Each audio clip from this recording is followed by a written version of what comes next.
आज 81वीं formation commanders की meeting के अख्ताम पर जो फ़ौज की तरफ से प्रेस रिलीज जारी की गई उसके अंदर वाज़े अंदाज से बता दिया है कि 9 मई का वाक़या अब भी बहुत अच्छी तरह याद है। ना सिर्फ याद है बल्कि ये भी याद है कि इस वाक़े के पीछे जो अनासर थे उन पर गिरफ्त आहनी करनी है। ना सिर्फ ये पता है कि गिरफ्त आहनी करनी है, ये भी पता है कि गिरफ्त करनी कैसे है, और वो करनी है ऑफिशियल सीक्रेट्स एक्ट के तहत और मिलिट्री कोर्ट्स के ज़रिए।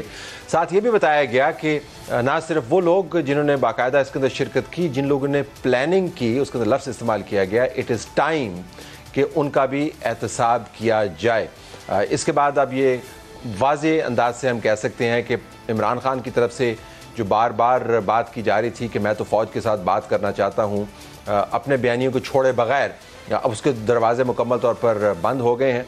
आज पाकिस्तान की बार्स ने अपने एक एलामिया जारी किया जिसके अंदर इज्तमाही सोच की तरफ उन्होंने सबको मदऊ किया और ये भी कहा कि जिन लोगों ने 9 मई का वाक़या किया है उनको करार वाक़ई सज़ा देनी चाहिए। उसकी मजम्मत भी की, लेकिन साथ ये भी कहा कि सिविलियंस का ट्रायल जो है वो सिविलियन कोर्ट्स के अंदर ही होना चाहिए।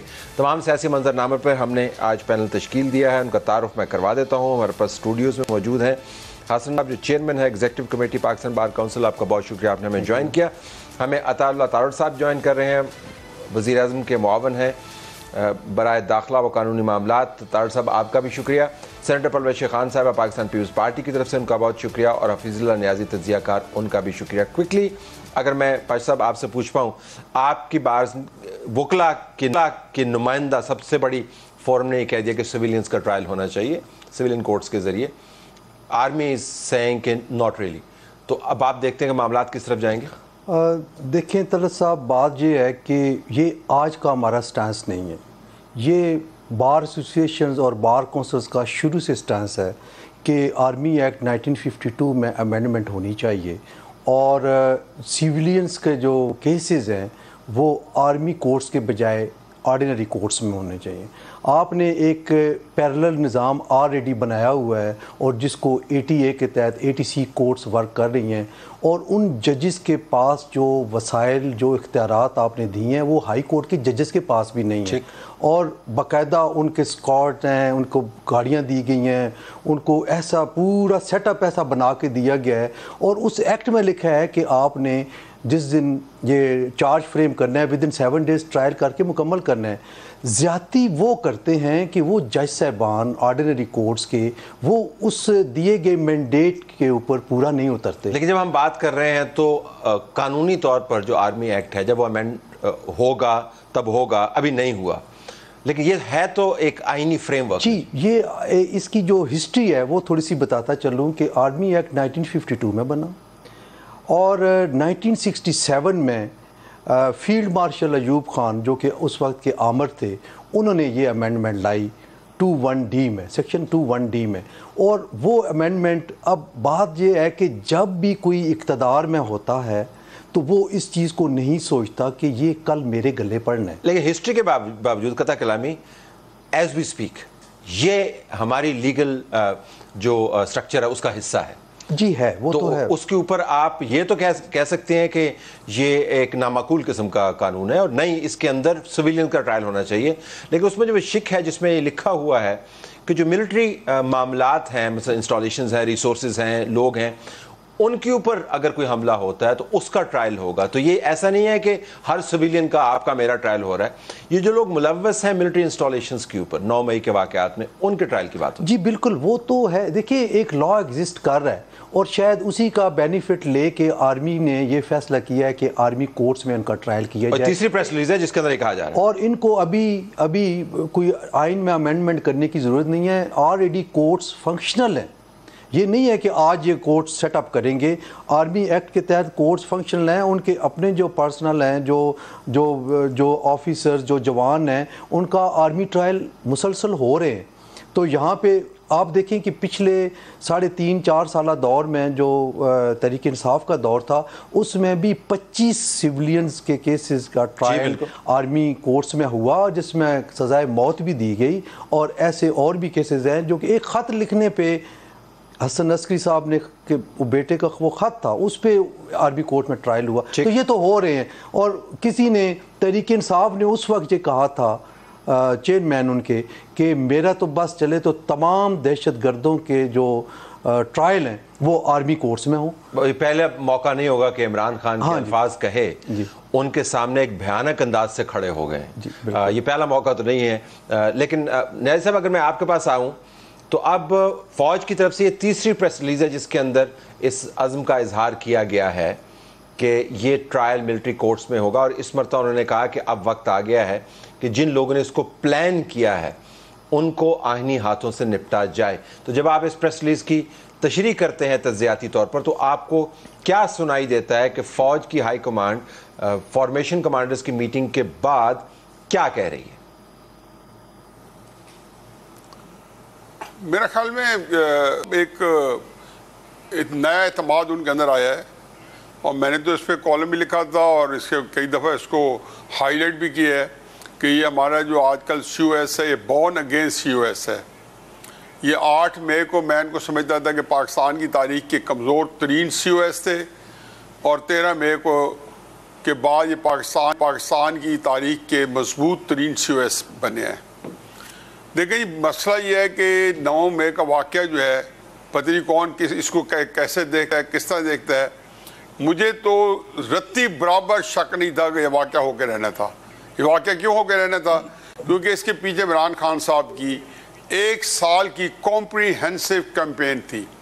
उन्होंने अप्रैल से लेके और मेरा ख्याल में एज लेट एज 8 मई या 9 मई तक उन्हें कंसिस्टेंटली एक ऐसी कैंपेन चलाई जिसके अंदर उन्होंने अपने चाहने वाले और मानने वाले उनके जज्बात को बरंगेख्ता किया, उभारा, और उसके अंदर एक उनको नैरेटिव दिया। उनको जैसे हमारी पाकिस्तानी फ़ौज की ट्रेनिंग होती है और एक दुश्मन आइडेंटिफाई करके ट्रेनिंग होती है, और वो उसके बाद उनको भी पता होता है कि उनका दुश्मन कौन है, और वो इस सिलसिले में कोई उनको दो राय नहीं होती। इसी तरीके से इमरान खान साहब ने उनको दुश्मन आइडेंटिफाई करके दिया। उनके दुश्मन या उनका टारगेट पाकिस्तान की पॉलिटिकल पार्टीज नहीं थी, बल्कि ये बदकिस्मती है कि पॉलिटिकल पार्टी जो है वो खामखा इस रेस में उसमें कैजुअल्टी बन गई, क्योंकि इमरान खान साहब का टकराव जब एस्टेब्लिशमेंट से हुआ तो पॉलिटिकल पार्टी जो है इरेलेवेंट रही। इसलिए आपने देखा कि इन बिटवीन इलेक्शन भी हुए तो इमरान खान साहब जो थे वो अकेले ही सियासत कर रहे थे, बाकी पॉलिटिकल पार्टीज के लिए स्पेस जो है वो। लेकिन आज कदा कलामी, लेकिन आज मैं सवाल दोहरा पाऊं नैयर साहब, अगर आज इमरान खान ये प्रेस रिलीज पढ़ें तो उनको क्या सुनाई देना चाहिए तज्जियाती तौर पर कि फौज क्या कह रही है? उनको यही सुनाई देगा कि फौज ने उनके बारे में आखिरी वर्डिक्ट दे दी है। उन्होंने आइडेंटिफाई करके कहा है, डिस्क्रीटली कहा है कि इमरान खान साहब जिम्मेदार हैं और वो सहूलतकार हैं, उसके दो राय है ही नहीं। मुझे सिर्फ एक उसके अंदर प्रेस रिलीज के अंदर या जो मैं पूरा उनका जो पढ़ा है, जो ISPR की तरफ से मुझे मिला है, उसके अंदर देखा तो उसमें उन्होंने ये कहा है कि जी अवाम, पाकिस्तान के अवाम जिन्होंने यौम तकरीम शुहदा के दिन भी इज़हार किया, और उनका जो आपस में जो एक जो गठजोड़ या एक उनका जो एक दूसरे के लिए सपोर्ट जो है वो एक बहुत अनप्रेसिडेंट है। मैं इसके बारे में मेरी रिजर्वेशन है। मेरा ख्याल है इमरान खान साहब ने सबसे ज़्यादा नुकसान पहुँचाया है, बिला शक शुबा के 9 मई को एक रियासत पाकिस्तान के खिलाफ हमला था, लेकिन नुकसान ये पहुँचाया कि उसने 1 साल मीडिया को बहुत ही कॉम्प्रीहेंसिवली इस्तेमाल किया है एस्टेब्लिशमेंट के खिलाफ, और उन्होंने राय आमा जो एस्टेब्लिशमेंट के खिलाफ उभारी है। वो राय आमा अगर एस्टेब्लिशमेंट ये देखे कि अगर उसमें से कोई तब्दीली आई है, मैं MNA MPs की बात नहीं कर रहा हूँ, ये चाहे सारे लीडर चले जाएं, ठीक है, राय आमा इसको तब्दील एक फिक्र ऐड करूंगा और फेयर पॉइंट भी एक फिक्र ऑब्जर्वेशन भी आपकी। जी गो अहेड। एक फिक्र ऐड करूंगा कि ये हमारे तारीख भी यही है। कम से कम रिसेंट पास के अंदर नवाज शरीफ साहब के साथ जब बहुत ज़्यादती हुई तो हकीकत यह है कि अवाम जो है बिल्कुल डट के नवाज शरीफ साहब के साथ खड़े रहे, और उनके ऊपर कोई मीडिया ट्रायल, कोई जो उनके ऊपर जितना कुछ उनके खिलाफ अनलिश के नहीं असर पड़ा। और ये चीज़ हमने ज़ियाउल हक वक्त साहब के वक्त में, भुट्टो साहब के वक्त देखा कि जब वन साइडेड ट्रायल हुआ। Let me go to the politicians at this point. जरा मुझे पॉलिटिशियंस के पास जाने दीजिएगा।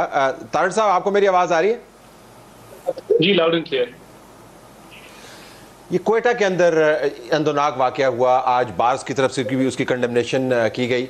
मुझे आपसे ये पूछना है कि अभी वो वाकया मुकम्मल तौर पर रिपोर्ट नहीं हुआ और आपकी तरफ से बयान आ गया कि मुमकिन तौर पे इसकी जड़ें हैं वो इमरान खान से मिलती हैं। फिर ज़ाहिर है उनके वर्सा ने इमरान खान को नामजद भी कर दिया FIR के अंदर, वो भी हमने देखा। लेकिन सियासी तौर पर क्या PMLN को और आपके लेवल के ऊपर, एक सीनियर लेवल के ऊपर, ये स्टैंड फौरी तौर पर लेना चाहिए था? देखिए, हकायक से शाये अवे कर करके हम इन हालात तक पहुंचे हैं कि जहां पे शहीदों के मुजस्मों को जला दिया जाता है, जहां पे अनअपोलोजेटिकली बगैर शर्मिंदगी के चागी पहाड़ के मॉडल को जला दिया जाता है, जहां पे गालम गलोच के कल्चर को दिया जाता है। यही हमारी शाइनेस थी कि क्या ये करना चाहिए कि नहीं करना चाहिए। आज उल्टा लटकाया होता PTV के हमले के जिम्मेदारान को, आज उल्टा लटकाया होता असमतुल्लाह जनेजो SSP को मारने वालों को, आज उल्टा लटकाया होता पार्लियामेंट के गेट तोड़ के कब्रें खोदने वालों को। तो 9 मई का पेश मैंने बहुत सोच समझ के प्रेस कॉन्फ्रेंस की, इब्तदाई मालूमात हासिल करके की। इब्तदाई इंक्वायरी 9/20 पे ये मर्डर हुआ और अब्दुल रज़ाक शहर साहब को शहीद किया गया। 2:20 पे मैंने प्रेस कॉन्फ्रेंस की क्योंकि मेरे पास इब्तदाई मालूमात में इकट्ठी कर चुका हुआ था। और मेरी उस प्रेस कॉन्फ्रेंस पे अब वर्सा का स्टांस सामने आया है और उन्होंने भी इमरान खान साहब की ईमा पे ये वाकया करार दिया कि ये हुआ। अब मोटिव और किसका हो सकता है? इब्तदाई मालूमात को छोड़ दें, वो जो तफ्तीश के मामलात वो टाइम के साथ आगे आएंगे और वो काफी उस पर खुफिया इंफॉर्मेशन है जो शेयर हो जाएगी। मगर किसका था कि तारीख लगी है संगीन गद्दारी के केस की, आर्टिकल 5 आर्टिकल 6 की, और तारीख से एक दिन पहले इस तरह की टारगेट किलिंग कर रहे हैं। इसका सबसे बड़ा बेनिफिशियरी तो इमरान खान है। मैं तो ये बात कर चुका, लेकिन कोई बैरूनी कुव्वत भी तो इससे फायदा उठा सकती है। बैरूनी तौर पर कुछ साजिश भी की जा सकती है। पाकिस्तान के अंदर फ्रिक्शन ज़्यादा बढ़े, फसाद हो, लड़ाई हो, इल्ज़ाम तराशी हो, तो और ये बैरूनी एजेंडा तो बड़े क्लियर है, वो भी तो हो सकता है कि नहीं?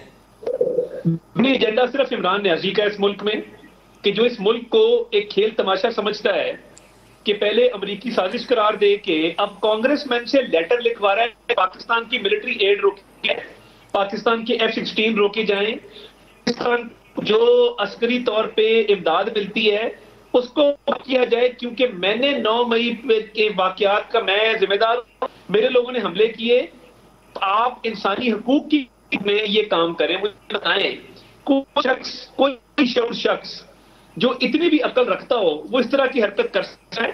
तो देखें, बैरूनी अगर है तो वो सिर्फ इमरान न्याजी है, और इसको अगर कोई डिस्टेबलाइज करना चाहता है तो वो उसकी जात है।